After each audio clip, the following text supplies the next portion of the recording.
Welcome to the next installment of my SQL language for Alteryx users. In this module, we're going to be talking about what to do when your SQL queries become complex as you're joining more and more tables in. Mainly what we want to be concerned about is when you have to mix outer joins, either left or right, with a series of inner joins. Things begin to fall apart pretty quickly. One of the goals of a good data warehouse is to make it so that you only need to inner join your tables together so the complexity does not fall in the hands of the person writing the query, such as a business analyst. When you deal with real-world data coming out of a source system, it gets messy very quickly. But even in a data warehouse world, depending upon what your requirement is, you may be compelled to mix your inner and outer joins. So utilizing the MySQL database, I've come up with a little problem that we'll be utilizing, and we'll be solving that problem by using nested joins, some dangerous subqueries, something new that's not quite that new. It came about probably 10 years ago or so ago and became a standard in the SQL language called common table expressions, which is another way of solving this problem as well as get performance out of some of your more complex queries. And then we'll look at how we can solve the same complex problem within Alteryx, which is probably your best solution. So here is our problem statement, and that is, as you're aware of, we actually ran most of this query in a previous lesson, and that is where we want a monthly report that shows every costume puppy and any cost associated that month with maintaining that costume. And as you can see, we have some costumes that do not have a September bill amount with them, and we want them to show up with essentially a bill amount of 0. We don't simply want them lost. And where this becomes complex, as we grab our MySQL workbench, this is the basic query to where we start with costume fact. We pull in the puppy dimension, the costume dimension, and the camel dimension, which are all inner joins. But now we want to bring in that outer join. So we left join the customer invoice fact table, and you can see that we will have the puppies and their costumes, and if they do not have a bill, they are here as nulls. But you also see that we have all of the invoice records here. And whereas what we want to do is limit these invoice records to just be the September. So the thought that you would typically go through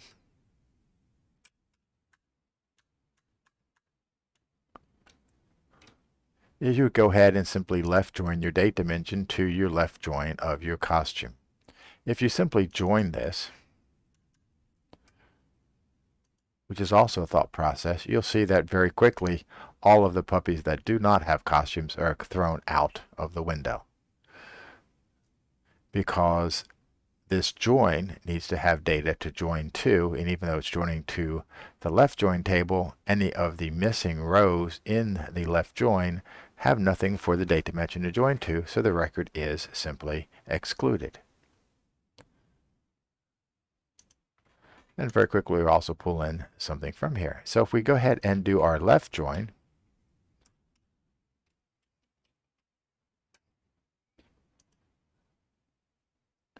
you see that now we still have all of the invoice records, we just have no date record associated with them. So this doesn't help us either. So what is a solution? Well, one solution, and the one that I used to always recommend that you do, is what's called a nested join. And as I bring in the example of that query, you see that what I do is at the left join part, here I want to join the invoice fact table to the date dimension. So I build that as a nested join. by simply referencing the first table now being joined to the second table, and I can actually put my where clause to limit this join into the September data only. And then I close that sub or nested join within parentheses, and then I have my ORN, which now references to how this overall set of data will left join back into the original sequence. And as you run this, keep that up so you can see the left join part. You can see now this returns is what we wanted to see, and that is that if the puppy had an invoice in September, it appears, otherwise all the rest are just left as nulls. So now every puppy with their costume is represented, and if they had an invoice, it is represented as well with the detailed information. So this is pretty much a straightforward way of solving this problem.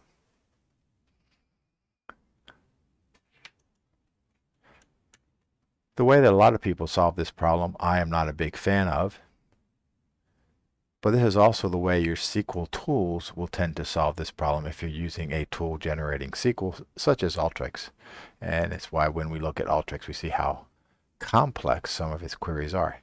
But what you do now is that rather than just create a nested join, you actually put an entire query as your left join. So what I've done here, if I can get this actually to show up pretty directly, is that now I left join, and within my parentheses, I actually put a select statement that queries from the puppy costume invoice and the date dimension in order to get just the September records. Keep in mind that when I do this, I need to make sure that my select includes all of the columns that are necessary to further join this data and to return the data set.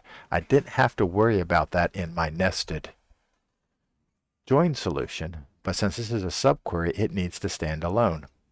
Also, when I am done identifying this subquery, I must give it an alias, here at SQ for subquery, and then my joining references that subquery information here, as well as up in the return set. I also must make sure that it is SQ, because it does not read through this subquery, it simply executes that subquery.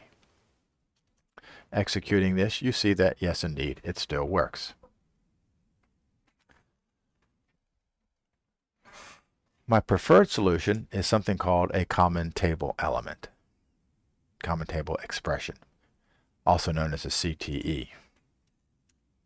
And so what I do with a CTE is that I am able to define before my query my subquery. So here is that subquery that we had seen before, but now I define it within the construct of saying with, giving a name to this construct called monthly billing, as is a keyword, and then in parentheses I put the actual query that I want it to execute in place of month billing. What's also nice about this is that even if I need to utilize this twice in a query, it will only be executed once because it's seen as a separate part of this query. Then I go down through my normal query and I simply left join into and give it that name of monthly billing, which is the expression name that I gave it up here. Give it an alias, and then reference it as SQ within everywhere that I go.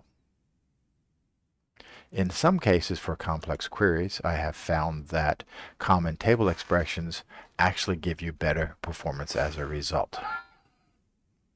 And so you can see here, the same result set has been returned to us.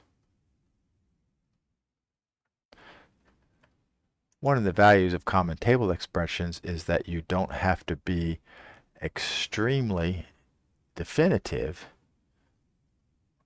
So for example, if I take out this where clause here and make this simply a query of the joining between the date dimension and the billing invoice table, since this is a subpiece of the query, I can go ahead and put that part of the where clause down here as part of the join criteria, as simply anding it into saying that I only want to include those records. This makes this more versatile as well as very much reusable.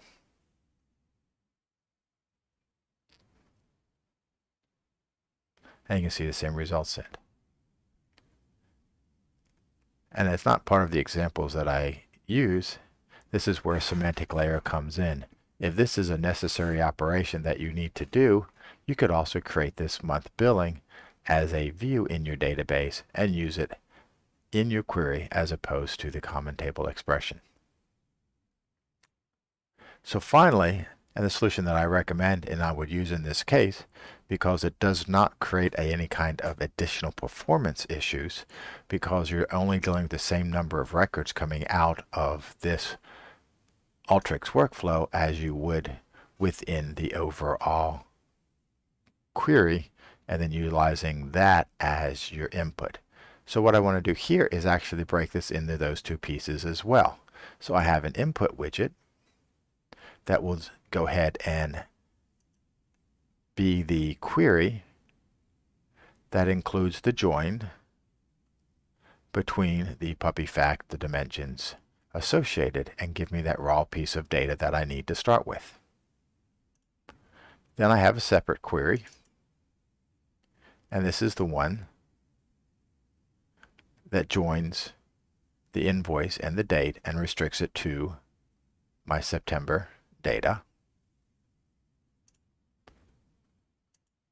Putting a select on both of these so that I can set the data types properly for one to see going through, and then simply I join those two results as we did in the subquery or the nested join or the common table element CTE solution, which is puppy wid and costume wid. I also went ahead and left out those columns that I did not need, so that way when I execute this, which I'll do very quickly so you can see the results, through the join, I have the actual data set that I want to result with, and it has all the information taken care of in here. But to get those puppies that did not have an invoice, that is in the left side of the join.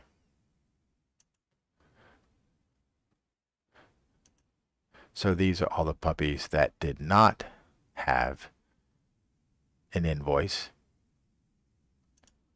I do a select to go ahead and clean up that data as well, so then I can do a union between these two, which returns me both sets of data, both those that did and did not have an invoice. Coming out of the union, take a check to make sure the data is in the right order that I need it to be, and clean things up. I have to deal with those nulls because this is reporting after all, but essentially at this point of the exercise, this is my reporting data set that I wanted to see, but I just want to clean up these nulls that are being returned from those costumed puppies that did not have an invoice. I can very quickly do that with the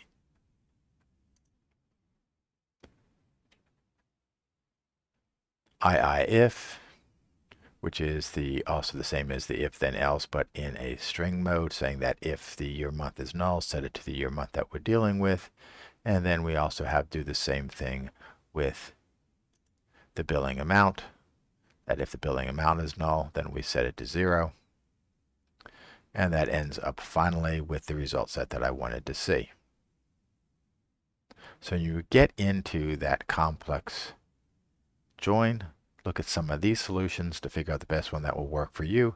But don't forget, ultimately you want to get it into Alteryx, and Alteryx probably can solve that problem for you a bit more directly by having multiple inputs that are all doing heavy lifting and then pulling those results together very efficiently. And in case you're wondering and want to watch this again, I'll run it one more time and you can see how quickly it is populating and doing the work as it flows through rather than waiting till the end. So it is a very efficient workflow, which is standard for Alteryx. So help all of this session plus all the other ones help you understand what SQL commands you need to learn to do and execute and understand so that you can either utilize them in Alteryx or to manage the objects that are created from your Alteryx workflows. As always, please subscribe to my channel. If you have any questions, drop them into the comment section. Look forward to your feedback, and I can utilize some of your questions going forward for additional modules. Thanks.